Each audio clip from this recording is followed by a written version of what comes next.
7장 1절에 보면은 성벽이 건축되었다. 그리고 문짝을 모두 다 달았다고 선언을 하고 있습니다. 그래서 느헤미야를 통해서 이루고자 했던 하나님의 큰 역사가 끝이 났다는 것을 볼 수가 있습니다. 그러나 여러분이 느헤미야서를 애착 있게 본다면 사실 느헤미야서는 이제부터 시작이 됩니다. 이제부터 느헤미야서가 본격적으로 시작이 되는 것이죠. 눈에 보이는 이 성벽 재건이 목표였다면 느헤미야서는 6장에서 끝이 나야 합니다. 그러나 여러분, 지난번에 짧게 살펴본 것처럼 6장 마지막 문단은 15절 16절에서 성벽 재건이 하나님의 역사로 완성되었다는 그런 선포가 있지만 그 끝 마지막 한 문단에서 이게 끝이 아니라는 암시를 우리들에게 주고 있습니다. 도비야와 내통하는 유다 백성들 중에 그런 귀족들이 여전히 있었다는 것을 이야기해주고, 또 이들과 더불어 이방 민족과 더불어서 결혼을 하게 되었다는 것을 말해주면서 유다 백성들이 성벽은 재건되었지만 그 안에 여전히 영적으로 오염되어져 있고 세속화가 되어 있다는 것을 간접적으로 말을 해주고 있습니다. 그래서 암시적으로 성벽 재건이 전부가 아님을 우리들에게 6장 마지막에서 암시해주고 있습니다. 그래서 느헤미야 7장은 이제부터, 진짜 이제부터 정말 새로운 시작, 또 다른 역사가 시작된다는 것을 알리는 신호탄과 같은 것입니다. 폭죽 같은 것이죠. 7장은 전반부에 해당되는 1장부터 6장의 내용과 후반부가 해당되는 8장부터 해서 13장까지 이 두 전반과 후반을 연결하는 게 느헤미야 7장의 내용입니다. 그래서 8장을 여러분 보시면, 바로 8장을 읽으면 본격적으로 신앙개혁이, 영적 부흥이 시작이 되고 새로운 역사가 이제부터 시작이 된다는 것을 우리들에게 이야기해 주고 있습니다. 우리의 삶을 여러분 잘 돌아보면 사실 이제부터 시작인 경우가 많습니다. 서로 사랑하고 연애하고 늘 보고 싶어하는, 요즘 이 이슈가 핫한 자매가 우리 가운데 있습니다. 이 마음이 늘 있고 서로 보고 싶고 그래서 한국 가고 싶어하고 이런 마음이 있지만, 이미 오랜 결혼 생활을 해봤던 우리들은 결혼을 해야 이제부터 진짜 시작이다는 것을 알 수가 있죠. 학교 졸업을 하고 얼른 빨리 내가 직장에 가서 내가 사회생활 했으면 좋겠다라고 생각하지만, 사회생활을 해보면 녹록지 않고 회사 생활을 하게 되면 그때부터 이제야 시작이라는 것을 알게 됩니다. 우리의 개인의 신앙도 마찬가지입니다. 정말 어려울 때 부부가 손을 서로 잡고 힘든 가운데 마치 성벽의 벽돌을 이렇게 하나하나 쌓아 올리는 것처럼 정말 말도 안 되는 시련 속에서, 이해할 수 없는 모함 속에서 정말 억울하게 믿음 하나로 철저하게 하나님을 의지하면서 여러분이 그 신앙으로 지금까지 올라와서 지금 이 자리에 앉아 있다면, 어쩌면 이제부터 여러분이 새로운 시작을 해야 할 때입니다. 여러분 각자가 흩어져 있던 교회에서 잘 섬기다가 세계로 제자 교회를 통해서 우리가 이렇게 한 공동체를 형성하게 되었다면, 비록 이제 5주년 차가 되어가고 있지만 우리 신앙 공동체는 사실 이제부터가 새로 시작입니다. 저는 오늘 여러분과 함께 7장을 통해서 성벽을 완성한 후에 이렇게 새로운 일을 시작을 할 때 무엇이 중요한지 살펴보고, 이런 새로운 시작에서 우리가 어떤 역할을 감당해야 하는지를 말씀을 통해서 은혜를 나누고자 합니다.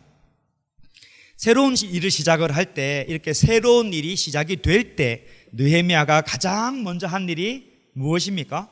7장을 초반에 보면 여러분 바로 눈치를 챌 수가 있습니다. 먼저 한 일은 너무나도 당연하게도 그동안 동안 쌓아 올라왔던 성벽을 지키는 일입니다. 3절 말씀에 나와 있습니다. 여러분 같이 한번 이 말씀을 읽어보도록 하겠습니다. 시작.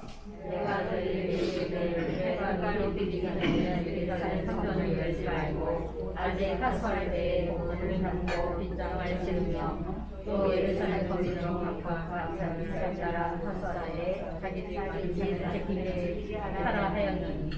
네, 여기 보면은 문지기를 세워서 사실 좀 복잡한 말이 있지만 따지고 보면 24 hours 그냥 온종일 성문을 지키고 문을 딱 빗장을 걸고 이거를 출입이 쉽게 되지 않도록 해라 이런 말이 됩니다. 그리고 각각 예루살렘의 주민들에게도 자기가 지켜야 될 곳을 지키고 집 맞은편 즉 성벽을 동일하게 지켜야 할 것을 강조하고 있습니다. 이 성벽을 지켜야 되는 것을 느헤미야가 이렇게 정책을 펴서 크게 명령을 하고 있는 것을 보고 있는 것이죠. 본문을 조금 더 이해를 하려고 하면 우리가 한번 질문을 던져볼 수가 있는데 느헤미야가 왜 이렇게 성벽을 지키려고 했을까요? 좀 다르게 생각을 해보면 성벽이 완성이 되었고 또 군으로 치면 주둔지가 확실히 이렇게 선정이 되었기 때문에 지금 이 타이밍에 따지고 보면 공격을 할 수 있는 타이밍이지 않을까 생각을 해볼 수가 있습니다. 그런데 왜 느헤미야는 이 성벽을 지키는 게 더 좋다고 생각을 했을까요? 대적을 이 타이밍에 다 이렇게 무찔러 버리면 모든 문제가 다 해결되는 게 아닐까요? 왜 이렇게 성벽을 지키는 것에 느헤미야가 집중하고 있을까요? 생각을 해보면 느헤미야가 페르시아에서 이렇게 유다 총독으로 넘어올 때 혼자 오지 않았습니다. 함께 했던 군사들이 있었고 사실 막대한 리소스가 있는 상황입니다. 그리고 우리가 지금까지 느헤미야를 봤다면 느헤미야의 리더십, 이 참 사람들의 마음을 잘 조직하고 이끌어 나가는 탁월한 언변의 능력이 있다는 것을 우리가 잘 알 수가 있습니다. 자, 이 놀라운 성벽을 봐라. 전부 다 칼을 차고 활을 메고 이 성벽 밖으로 나가자. 우리가 싸워서 이기자.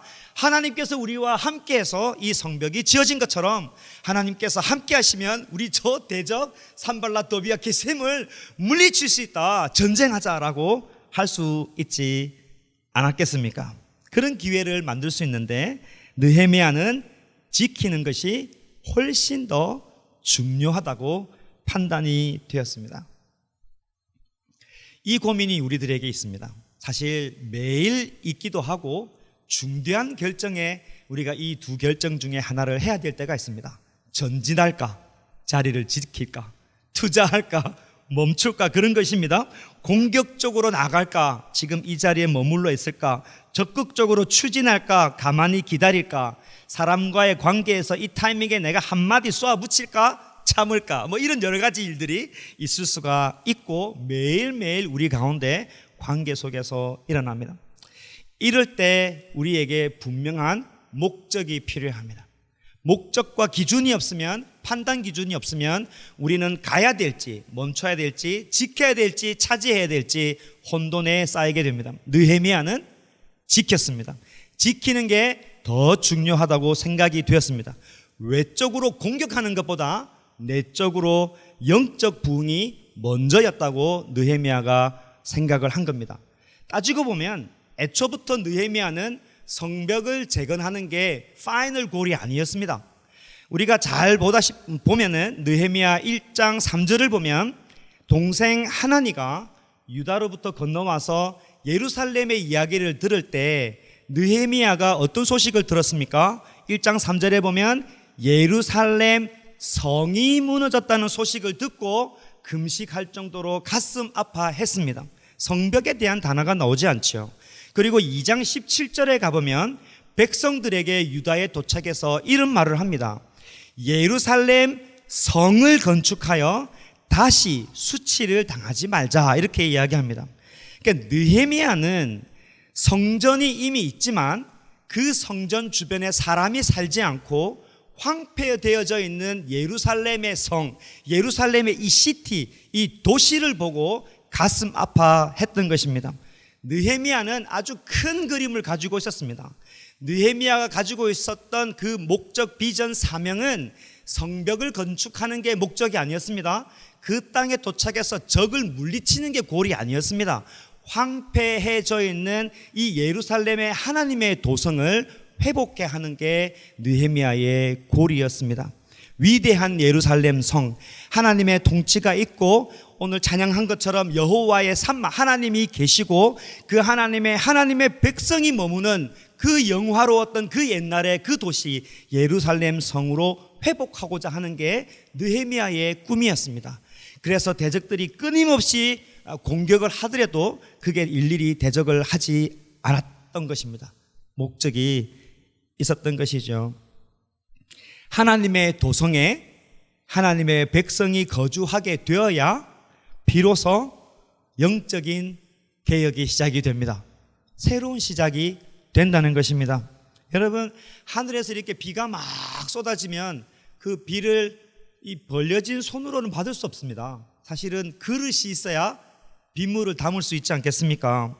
하나님께서 새로운 일을 하실 때 우리가 그동안 베풀어 주신 것, 우리 안에 주어진 하나님의 은혜, 하나님께서 우리의 믿음을 통해서 우리 안에 경고케 했던 그 모든 것들을 지켜나가는 게 상당히 중요합니다. 성경 말씀을 보나 기독교 역사를 보나 하나님께서 우리 안에 우리를 통해서 우리 가정에서 교회를 통해서 이 시대에 항상 새롭게 하고자 하는 하나님의 마음은 딱 한 가지입니다.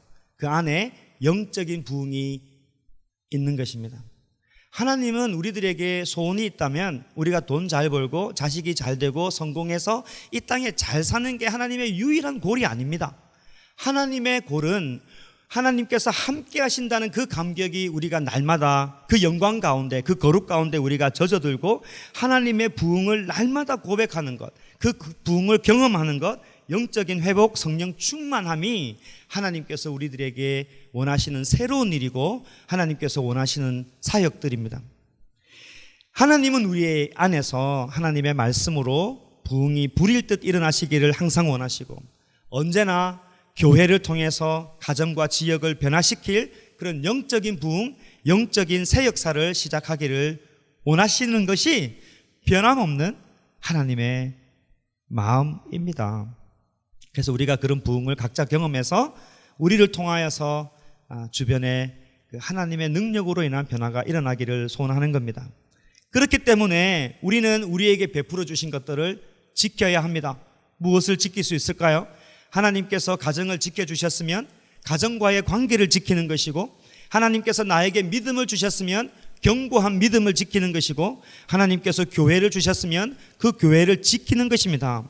힘들게 인내하고 지킨 교회가 여러분 깨어지게 되면 어떻게 그 교회를 통해서 하나님의 부흥을 우리가 경험할 수가 있겠습니까? 어렵고 힘들 때 서로 손잡고 버텼던 우리의 결혼 생활이나 사람의 관계가 다 무너진다면 그 갈등이 가득한 곳에 어떻게 하나님의 풍성한 은혜가 임할 수가 있겠습니까? 하나님께서 나에게 베풀어 주신 은혜와 깨달음을 지키지 못하고 세상의 풍파로 인하여서 내 마음이 산산조각이 난다면, 그래서 내 감정이 뾰족해지고 날카로워진다면 어떻게 그 그릇 안에 하나님의 은혜를 담고 하나님의 부흥의 역사를 우리가 경험할 수가 있겠습니까? 그렇기 때문에 새로운 앞길을 가기 위해서 나에게 주어진 이 하나님의 베푸신 은혜를 견고하게 지키는 일들이 상당히 중요합니다. 여기에는 집중이 필요합니다. 여기에는 하나님께서 무엇을 원하시는지, 내가 어디를 가야 되는지 이렇게 표대를 향해서 가는 그런 목적이 있는 삶이 우리들에게 필요합니다. 그래야 하나님의 새 역사를 우리가 경험할 수 있습니다. 버티고 은혜를 사모하고 은혜를 품고 인내해야 합니다. 그래야 새로운 시작을 할 수 있는 거예요. 이사야서 말씀에 하나님의 말씀이 이렇게 말씀하십니다. 여호와께서 대답하신다. 어떻게 여자가 젖먹는 자식을 잊을 수 있으며 자기가 낳은 아들을 불쌍히 여기지 않을 수 있겠느냐? 어머니는 자기 자식을 잊을 수 있을지는 몰라도 나는 너희를 잊지 않을 것이다. 예루살렘아, 내가 너를 내 손바닥에 새겼고 너희의 성벽이 내 앞에 있다라고 말씀해 주십니다. 참 멋진 말입니다. 하나님께서 견고하게 지키는 우리의 모습을 진치고 보고 계신다는 사실입니다. 여호와 산마의 하나님, 우리와 함께 계시는 하나님, 우리를 기억하시고 당신의 손바닥에 우리를 새기셨던 하나님께서 우리와 함께 하신다는 말은 때가 되면 하나님께서 우리를 통하여서 당신의 일을 분명히 하신다는 것입니다. 때문에 우리가 지킬 것을 지키고 하나님 앞에 인내하며 은혜를 사모하고 기다리는 게 중요합니다. 따지고 보면 뭘 하지 못해서 하나님의 일들을 경험하지 못한 게 아니라 알고 보면 지킬 것을 지키지 못해서 우리가 힘들어하는 경우가 상당히 많이 있습니다. 자, 그렇다면 느헤미야가 이렇게 지키는 것이 중요했다라고 말씀을 한다면 구체적으로 어떻게 이 성벽을 지키려고 하는지 다시 3절 말씀을 눈여겨볼 필요가 있습니다. 이 3절 안에는 지키기 위해서, 성벽을 지키기 위해서 두 가지를 강조하고 있습니다. 먼저 첫 번째로 보면 이 성벽을 지키는 것은 문지기를 두어서 성문을 지키는 것입니다. 그러니까 첫 번째로 느헤미야가 한 것은 성문을 지키는 것이었습니다. 아주 독특한 일들이 일어나는데요. 2절 말씀을 읽지는 않겠지만 여러분 보시면 2절 말씀에는 예루살렘을 다스리는 관리를 두게 됩니다. 그죠? 그러나 느헤미야가 이 성문을 지키는 일에서 독특한 일을 했는데 2절보다 1절이 앞섰다는 이야기입니다. 이게 무슨 말이냐 하면 상식적으로 보면 문을 지키기 위해서 정부 관리자를 임명하고 그 사람으로 하여금 경찰을 두고 군사를 두어서 성문을 지키게 하는 것이 맞는 이치인데 느헤미야는 성전의 물, 템플에 하나님의 성전, 여호와의 성전을 지키는 레위 사람 문지기를 두어서 성문을 지키는 것을 여러분 보고 있는 것입니다. 그리고 누구를 둡니까? 노래하는 자를 두고, 성가대 찬양팀이죠. 우리 교회식으로 하면 전지성 강도사님을 여기 두게 되는 겁니다. 그리고 레위인을 두었다라고 1절 말씀을 쭉 두고 있는 것입니다. 다 레위 사람들입니다. 알고 보면 문지기, 노래하는 사람들, 이 레위 사람들은 여호와의 성전을 섬기는 사람들이고 예배에 수종드는 사람입니다. 따지고 보면 이 캐슬, 성문을 지키는 사람들이 아닙니다. 여러분, 문지기의 역할이 무엇입니까? 여호와의 성전 앞에 있는 이 문지기들은 부정한 것들로부터 여호와의 성전에 무엇을 지키는 것이겠습니까? 1번 도둑놈, 2번 거룩함. 네, 답은 뒤에 있죠. 이거 오래간만에 하네요. 사람이 많아서 또 잠이 살짝 오시는 것 같은데, 거룩함을 지키기 위함입니다. 문지기의 역할은 부정한 것들, 부정한 사람들, 부정한 것으로부터 하나님의 그 성전의 거룩함을 지키기 위해서 성문 앞에 있는, 성전 문 앞에 있는 문지기가 있는 것입니다. 그런데 느헤미야는 그 문지기를 예루살렘의 성문에 문을 지키도록 두었던 것입니다. 주석을 보면 도시에 사람들이 없었기 때문에 레위 사람을 동원했다는 말도 있지만 느헤미야는 그렇게 생각하지 않은 것입니다. 이 예루살렘에, 잘 보십시오, 성이 있다면 이 성의 약간 북쪽쯤에 하나님의 성전이 이렇게 있었습니다. 그러나 느헤미야가 이 예루살렘의 성을 보았을 때 이 안에 있는 성전의 연장선으로 이 믿음의 예루살렘의 공동체가 하나님께 나가는 예배의 공동체로 봤다는 것입니다. 그래서 문지기를 두고 레위 사람을 두고 그 다음에 노래하는 사람을 두었던 것입니다. 겉으로 보면 군사적인 업무, 정찰의 업무, 또 이것을 이렇게 시큐리티하는 업무를 주었지만 영적으로 보면 느헤미야는 이 유다 백성의 공동체를 거룩한 공동체로 세상으로부터 구분하기 위해서 문지기를 두었습니다. 좀 내용이 길었는데요. 결국 우리들에게 하시는 말씀이 무엇입니까? 우리가 지켜야 될 일이 많습니다. 하나님께서 가정을 주셨으면 가정을 지키고, 관계를 주셨으면 관계를 지키고, 나에게 건강한 몸을 주셨으면 건강한 몸도 지키고, 우리가 섬길 수 있는 교회를 주셨으면 교회도 지켜야 될 이런 많은 일들이 있습니다. 그런 것을 지킴으로 인하여서 하나님의 새 일들을 이루어 가지만 문지기를 통해서 우리가 얻을 수 있는 것은 우리가 그 가운데서, 모든 영역 가운데서 우리가 지켜야 될 것은 거룩합니다라는 것을 말씀해 줍니다. 우리의 삶에서 죄 짓지 않도록, 죄를 용납하지 않도록 우리 스스로를 세상으로부터, 죄로부터, 세상의 파워로부터 지켜내는 이 일들이 너무너무 중요하다고 느헤미야가 우리들에게 보여주고 있는 것입니다. 베드로 사도는 1장 15절에 베드로 전서에서 오직 너희를 부르신 거룩한 이처럼 너희도 모든 행실에 거룩한 자가 되어야 된다라고 말씀해 주고 있습니다. 어떻게 하면 거룩한 삶을 이룰 수가 있을까요? 느헤미야가 다행히 문지기뿐만 아니라 예배하는 자들을 소개하고 있는 것을 눈여겨봐야 합니다. 그죠? 여기에 보면은 노래하는 자들이 있습니다. 하나님을 경배하고 하나님을 찬양하는 사람들이 함께 있습니다. 레위 사람을 두어서 예배 가운데 섬기듯이 이 공동체가 하나님을 섬기는 마음으로 나가야 된다는 것을 우선적으로 강조하면서 우리로 하여금 예배로 구분되는 삶을 살아야 한다라고 말씀해 주고 있습니다. 새로운 역사를 시작하기 전에 레위 사람들을 전방에 배치함으로써 우리 스스로를 지키되 세상으로부터 거룩함을 지키고 이 거룩함을 지키기 위해서는 예배로 우리를 거룩함으로 지켜야 한다는 것을 명확하게 말씀해 주고 있습니다. 하나님, 이 말씀을 생각해 보면 여러분 정말 여러분의 예배가 회복되어야 우리가 살아나는 것을 믿으시기를 바랍니다. 예배를 평가하는 자가 되지 마십시오. 진짜 예배 가운데 있어야 합니다.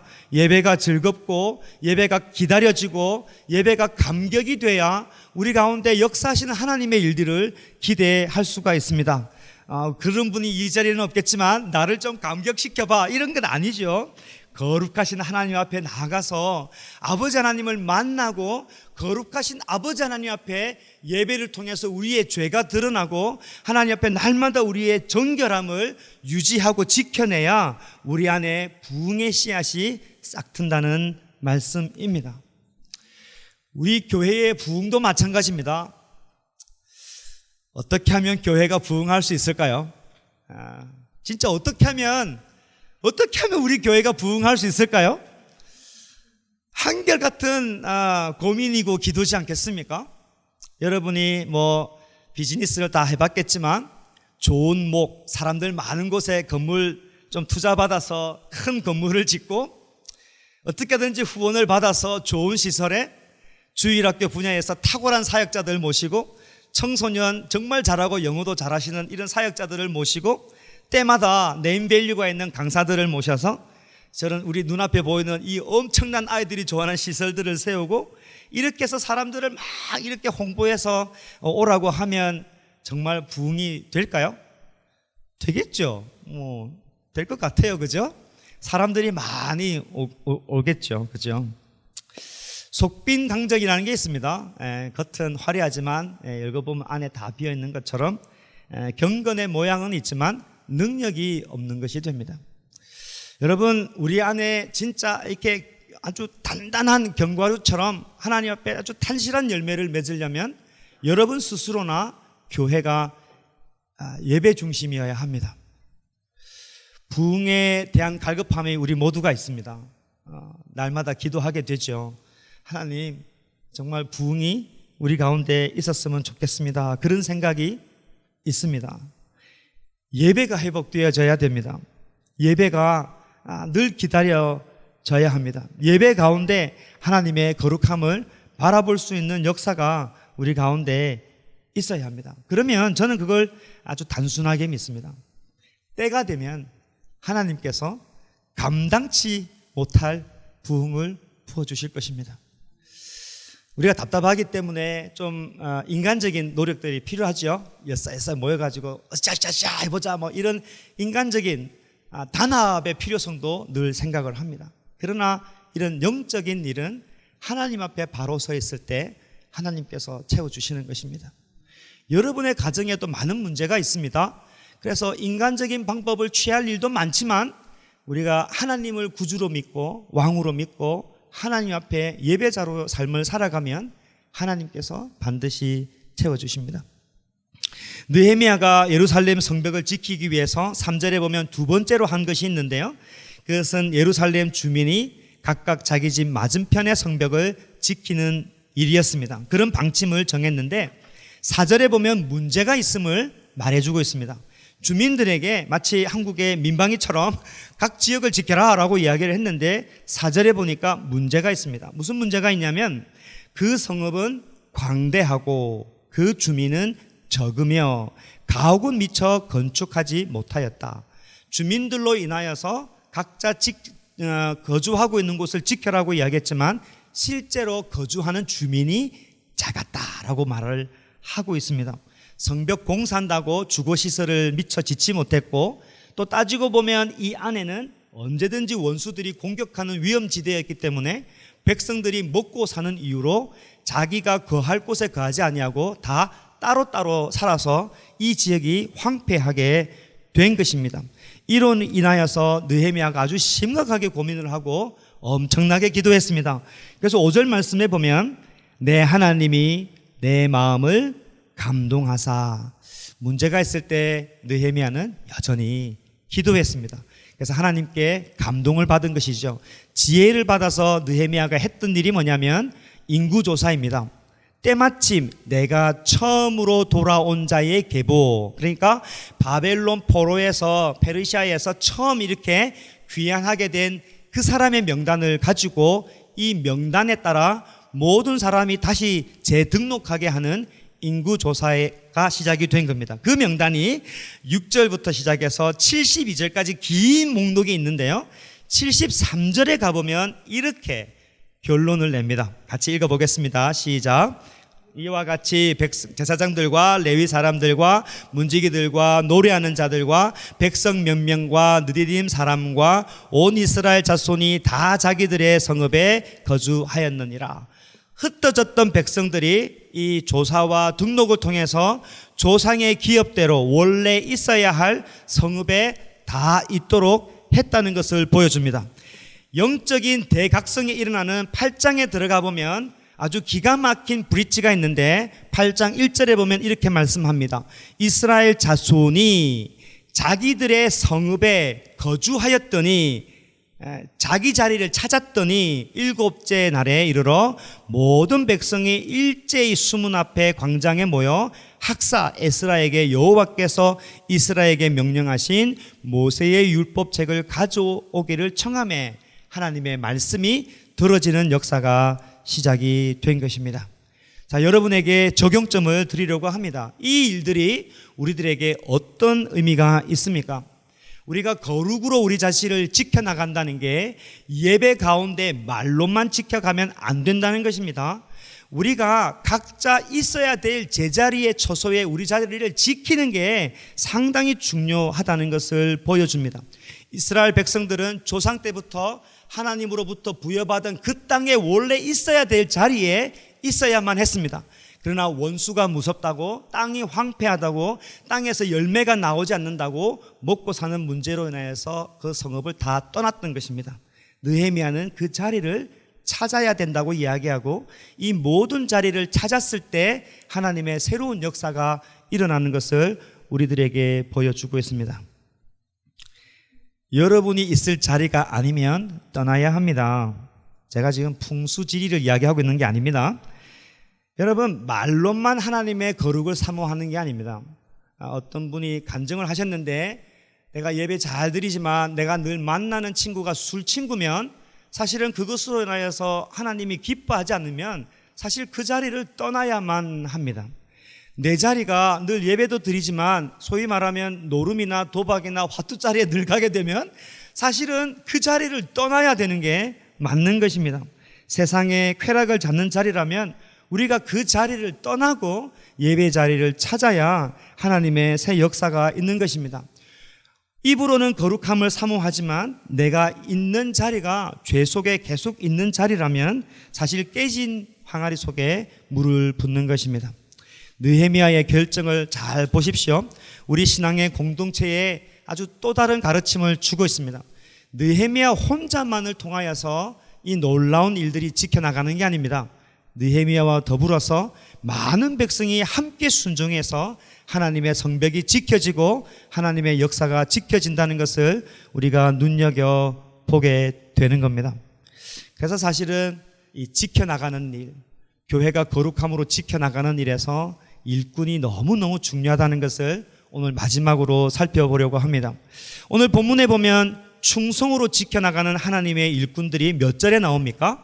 2절 말씀에 나옵니다. 느헤미야의 동생 하나니도 있고 또 하나냐도 있습니다. 하시들이죠. 그러나 먼저 주목해 볼 사람들이 있는데 하나냐라는 사람도 참 중요하지만 사실 알고 보면 1절에 나타나 있는 레위 사람들이, 문지기, 노래하는 사람들이 참 중요한 사람들입니다. 왜 중요하냐면 6절부터 시작되어져 있는 이 인구조사의 명단을 쭉 여러분이 한번 살펴보시면 제사장의 수가 얼마나 되냐면 4,289명이라고 됩니다. 그러니까 전체 귀환한 사람 중에 10분의 1이 해당됩니다. 그러니까 사회 말하면 사역자들이 엄청난 팀들이 넘어옵니다. 이 사람들은 넘어올 수밖에 없습니다. 왜냐하면 페르시아에 있는 것보다 유다로 넘어와야 본인의 사명을 잘 이룰 수 있기 때문입니다. 그런데 레위인들, 문지기, 노래하는 사람들을 다 포함해서 계산해 보면 이 사람들의 수가 몇 명이냐면 400명이 되지 않습니다. 알고 보면 제사장보다 더 많은 사람이 필요한 사람이 레위 사람들입니다. 그러나 레위인들은 소위 말하면 명예도 없고 이 성전을 지키고 성막을 지키기 위해서 소위 말하면 허드렛 일을 해야 되는 사람입니다. 동물을 도살하고 피를 뽑아내고 그 모든 것을 다 치우고 소위 말하면 아무도 알아주지 않는 일들을 해야 되고 본인 스스로 그 땅에서 장사도 할 수 없고 누군가가 다른 족속이 11조를 내야만 살아갈 수 있는 사람들입니다. 알고 보면 생존의 위기에 있는 사람들이죠. 그래서 400명만 온 것입니다. 많은 사람들이 페르시아 땅에 훨씬 나은 것입니다. 그러나 이 400명들이 하나님의 영광을 바라보고 자기의 직분을 생각해서 이 자리에 와서 이 놀라운 일들을 감당하고 있는 것을 봅니다. 하나님의 새 일들이 이런 이름 없는 일꾼들로 통하여서 이루어지는 것을 보고 있는 것입니다. 마지막으로 2절에 나와 있는 하나냐를 잠깐 보고 오늘 말씀을 마치려고 합니다. 레위인들을 통해서 2장을 거슬려 같이 함께 보면 어떤 사람이 하나님의 일에 참 필요하냐? 충성된 사람, 하나님을 경외하는 사람이 참 필요하다라고 이야기를 하는 것이죠. 하나냐는 알고 보면 말단 공무원입니다. 그러나 거기 안에서 하나님을 두려워하고 하나님을 경외하면서 자기의 맡아진 일들을 충성스럽게 잘 했을 때 느헤미야 눈에 들어왔고 하나님의 이 놀라운 지키는 일에 함께 하게 된 것을 봅니다. 하나님을 경외하는 것 좋습니다. 그러나 우리들에게 필요한 것은 충성스러움이 필요합니다. 자, 말씀을 맺으려고 합니다. 오늘 이런저런 여러 가지 이야기를 했지만 핵심적인 이야기는 개인이나 가정이나 교회나 하나님의 이제 새로운 일이 시작이 될 때는 대부분 영적인 부흥입니다. 그러기 위해서는 우리 자신을 지켜내야 합니다. 무엇을 지켜야 합니까? 거룩으로 지켜야 합니다. 어떻게 지킵니까? 예배를 사모함으로, 예배를 통해서 우리 자신을 지켜내야 합니다. 이 예배뿐만 아니라 여러분의 두 발이 죄의 자리에서 떠나야 합니다. 여러분이 있을 곳에 있어야 하나님의 새로운 일이 시작이 되는 것입니다. 이 일에 여러분 헌신하기를 주의 이름으로 축복합니다. 우리 함께 기도합시다. 기도할 때